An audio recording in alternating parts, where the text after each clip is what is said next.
म्हणजे मी जे बघितलंय ते दोघी पण तशाच आहेत. पटकन एकाला पटकन उत्तर देणारे असं आहे. रडतात पण रडल्यानंतर ते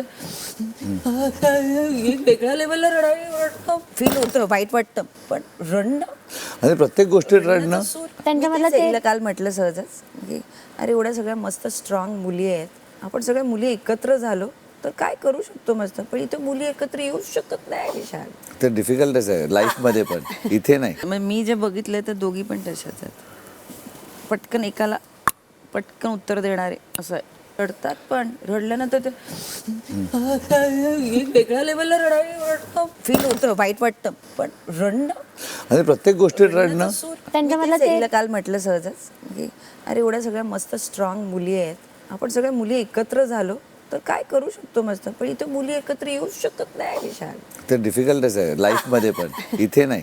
मराठी कला विश्वातील अशाच अपडेट जाणून घेण्यासाठी तुम्ही आमचं चॅनल टेलीचक्कर रिजनला नक्कीच सबस्क्राईब करा.